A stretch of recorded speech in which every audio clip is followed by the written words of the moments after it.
할렐루야, 예수님 안에서 반드시 좋은 일이 있습니다. 여러분 전당포를 기억하십니까? 어리던 시절 소민들이 급전이 필요할 때 가장 쉽게 찾았던 전당포에 가보신 적이 있습니까? 지금은 전당포를 찾기 어렵지만 70년대, 80년대만 해도 동네 곳곳에서 쉽게 전당포를 볼 수 있었습니다.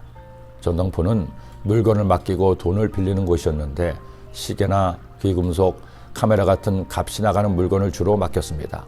어떤 경우에는 옷이나 악기 같은 것들도 맡아주었습니다. 그런데 이자가 셌습니다. 제가 기억하기로는 6부이자 정도였죠. 일정 기간 안에 돈을 갚으면 10,000원을 빌렸을 때 1,600원을 내야 했습니다.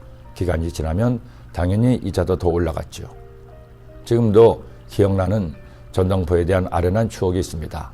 친구 중에 처음으로 군대를 간 친구가 있었습니다. 공부는 잘했지만 몸도 둔하고 운동신경도 없어서 군대 생활을 잘할까 걱정이 되었죠.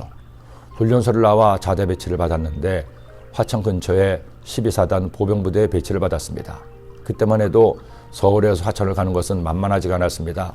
아침 일찍 서둘러서 친구를 보고 오려고 3명의 친구와 함께 갔죠. 춘천까지는 청량리에서 기차를 타고 갔고 춘천에서는 화천 가는 버스를 탔습니다. 화천에서 사방거리 가는 버스를 또 갈아탔고요. 그렇게 어렵사리 부대를 찾았는데 앞불싸 마침 친구가 근처 다른 부대로 파견을 갔다는 겁니다. 포기하고 갈까 하다가 군대에서 고생할 친구가 생각나 파견 나간 부대를 찾아갔습니다. 다행히 본대에서 멀지 않았죠. 우여곡절 끝에 친구가 있는 부대를 찾아 면회를 신청하고 30분을 기다리니 저 멀리서 친구가 걸어 나오는데 머리에는 겨울 방한 모자를 쓰고 큼지막한 군복을 입고 주위를 두리번거리며 나오는 겁니다. 세상에 사회에서는 그렇게 잘 나가던 친구가 대한민국에서 가장 잘 나간다는 대학에 당당하게 다니던 친구가 산골 머슴 같았습니다. 친구와 요란한 회오를 하고 어디 가서 밥이나 먹이고 서울로 가려고 했는데 친구가 하는 말이 나 처음 면회 왔다고 외박 허락받았어. 오늘 밤 밖에서 자고 내일 들어가면 돼.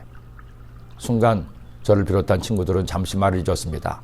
당시 백수였던 저희는 가진 돈이 별로 없었기 때문이죠. 심지어 하는 말이 나 내일 들어갈 때 빵이나 다른 먹을 것들을 사가지고 가야 돼. 아니면 고참들에게 혼난대. 친구가 화장실 간 사이에 급히 운운을 했습니다. 저렇게 친구가 좋아하는데 차마 돈 없다고 부대로 돌려보낼 수는 없다는 것이 중론이었습니다. 결국 한 친구가 부모님에게 선물 받은 고가의 시계를 전당포에 맡기기로 했습니다. 그런데 문제가 생겼습니다. 화천에는 전당포가 없어 춘천까지 가야 했던 거죠. 한 친구는 급히 춘천으로 달려가고 남은 친구들은 군대 간 친구와 이야기꽃을 피웠습니다. 그리고 시계 맡기고 돈을 빌려온 친구가 돌아온 후 저희는 긴긴 겨울밤 잠 한숨 자지 않고 이런저런 이야기를 나누었습니다. 다음날 빵에 과자에 한 봉지 가득 안겨주고 부대로 돌려보냈죠. 생각해보니 참 아련하고 아름다운 겨울 추억이었습니다. 그런데 이런 전당물에 대한 이야기가 오늘 말씀에 나옵니다. 물건을 잡히고 돈을 구해야 하는 슬픈 내용인데도 하나님의 따뜻한 마음을 말씀에서 엿볼 수 있습니다. 물건을 잡힐 때 돈을 빌려주는 사람이 물건을 찾지 말고 돈을 빌리는 사람이 물건을 결정하게 하라는 겁니다. 더 따뜻한 내용이 있습니다. 돈을 빌린 사람이 가난한 사람이면 그가 맡긴 것이 오실 때에는 해질 때에 돌려주라는 겁니다. 그가 가난한 자이면 너는 그의 전당물을 가지고 자지 말고 해질 때 그 전당물을 반드시 그에게 돌려줄 것이라. 그리하면 그가 그 옷을 입고 자며 너를 위하여 축복하리니 그 일이 내 하나님 야훼 앞에서 내 공의로움이 되리라. 사랑하는 여러분, 우리 하나님을 닮아 따뜻한 마음을 가진 그리스도인이 됩시다. 내 이웃을, 가족을, 교우를, 친구를, 사랑하는 사람들을 따뜻하게 대하고 말하고 손을 잡아줍시다. 그래서 여러분을 통해 일상이 좀 더 따뜻해지기를 기도합니다. 기도드립니다.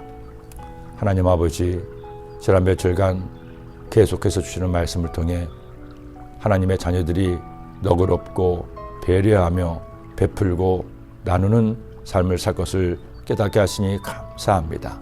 하나님을 사랑하는 것만큼이나 이웃을 사랑하는 나보다 그 입장을 먼저 헤아리는 너그러운 하나님의 자녀들 되도록 인도하여 주옵소서. 예수님의 이름으로 기도드립니다. 아멘.